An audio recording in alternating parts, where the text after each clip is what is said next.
Hello my friends! In today's video we will be taking a look at 10 great accessories that can help you get the best possible results while shooting your videos. This will all be gear that I personally use and that helped me make my production easier, faster and hopefully better. As always, links to purchase these items with timestamps are available in the description. Number 1 on this list is external monitor. The reason why I'm including this as the first item is that it just makes a big difference. Especially if you are using something like Sony A6000 series, it is kind of like switching from old Nokia to proper smartphone. I use 5.7-inch 1080p display Filmworld MA6, which can take 4K signal. The build quality of this monitor is really good, the screen is very sharp and bright enough for use in direct sunlight. I also like out-of-the-box colors. It is powered by Sony NP-F batteries or Canon LPE batteries with separate plate, and it also comes with a lot of accessories including the arm and the cables.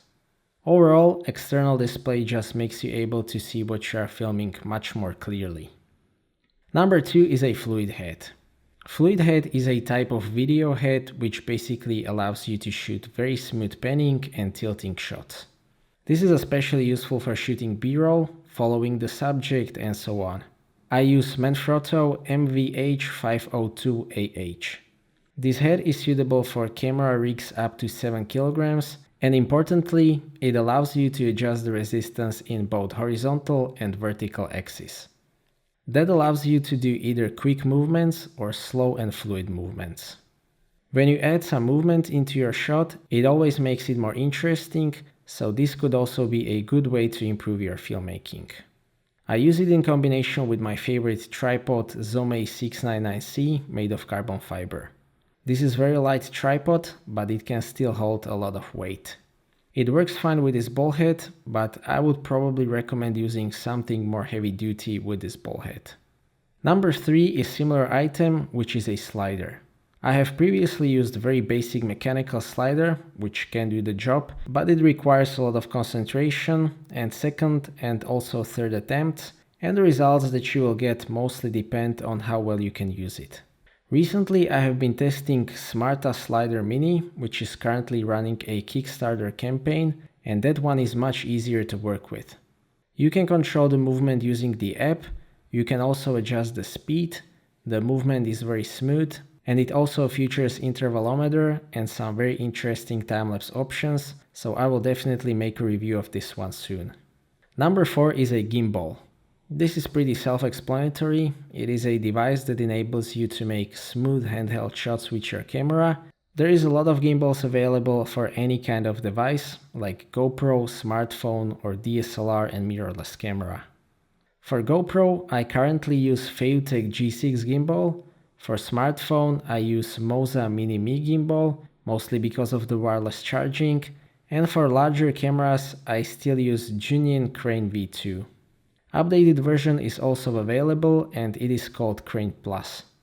This gimbal is very suitable for smaller to mid-size mirrorless and DSLR cameras like Sony A7 series, Panasonic GH5 and so on. Crane V2 is still very good gimbal, I like the performance that it provides.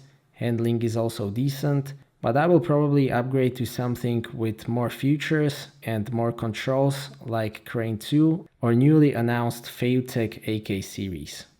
Reviews of some of these gimbals are also available on this channel. Number 5 is camera cage. I am personally a big fan of camera cages, mostly because they greatly increase versatility of camera setup by allowing you to mount more accessories onto the camera. In some cases, it also improves the handling of the setup, and it also allows you to mount your camera on tripod or gimbal. I use SmallRig cages, mostly because these are very well made, they offer a lot of options and some great features, like integrated Arca Swiss plate, NATO rails and so on. I have a cage for every camera that I own, so for Panasonic G9, Sony A7 III, Sony A6500 and Canon EOS M50. Reviews of these cages are also available on this channel. I especially recommend getting a cage for Sony A6000 series cameras, because those are ergonomically not the best cameras because of the size. So if you want to use those professionally, Cage might help you a lot. Number 6 is a lens suitable for filmmaking. Here I don't mean special cinema lenses, just some things that you should take a look at when choosing regular lens for mirrorless or DSLR camera.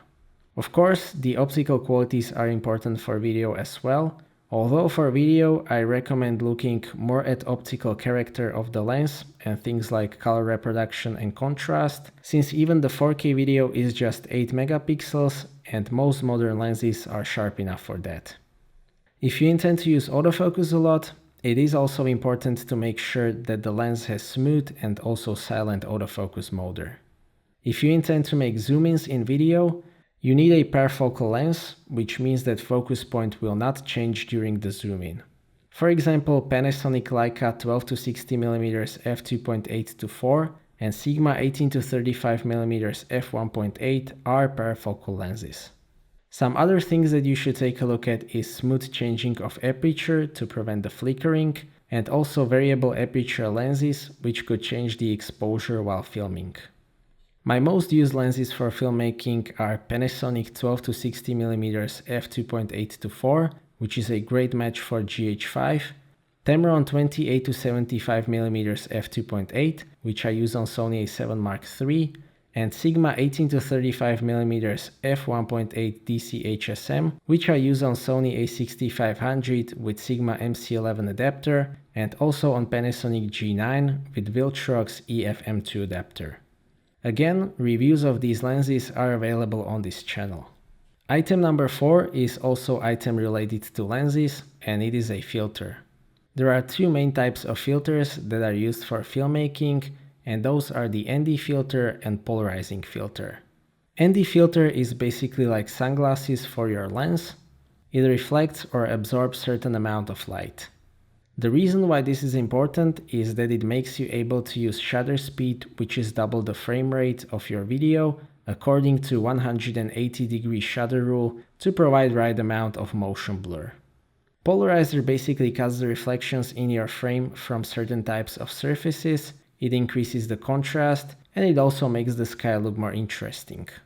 You can either use fixed ND filter or variable ND filter, where you can adjust how much light will get through.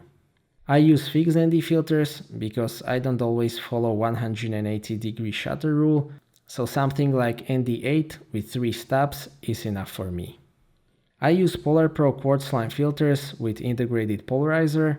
These are optically excellent filters with great build quality, so I am also happy with these. Number 8 has to do with audio recording, and it is external audio recorder. You have basically two options with recording the sound. The first option is just to connect the mic into your camera and record audio internally, or you can connect the mic into a recorder and synchronize the sound in post-production. I use very simple audio recorder Zoom H1N. It has all basic controls like the levels, audio quality, microphone input jack, headphone output jack, built-in microphone, and so on. A very useful feature with this recorder is that you can simply plug it into your computer using the USB cable and use it for recording voiceovers, so overall it is a very versatile device. I mostly use it with item number 9, which is Rode VideoMic Pro. VideoMic Pro is a shotgun mic, so it records audio from one specific direction. It is a good mic, the audio quality is in my opinion very good, it also has preamp, so you can amplify the signal by 10 or 20 dB, which means that you can use lower input signal strength in camera, which means that you will get less noise, especially if you use Canon camera, since preamp in this mic is much better. The biggest disadvantage of this mic is that it needs 9-volt batteries, and you need to turn it on every time you want to record the audio. Because of that, you might want to consider buying VideoMic Pro Plus. Item number 10 is small on-camera light. I usually use this 160 LED small panel or this 228 LED panel. Both are good lights. These are very practical if you need some sort of artificial lighting. The 160 LED panel can also be powered by AA batteries or Sony NP batteries. The 228 LED panel can only be powered by Sony batteries. These are also quite cheap, Both cost about $25. So these were some of my most favorite accessories for filmmaking. I have also made similar video about accessories for Sony A6000 cameras, for Sony A7 III and A7R Mark III, and also for Panasonic G9, so feel free to check out those videos as well. And I would also really like to hear what are your most favorite accessories, so feel free to share that in comments. So that's it for this video, thank you for watching. I hope that you liked this video and that you found it to be useful. Stay tuned for more videos and maybe consider subscribing if you don't want to miss my future content. I appreciate your feedback in form of thumbs up or thumbs down. If you would like to ask anything or share your opinion, please do so in the comment section, and see you next time.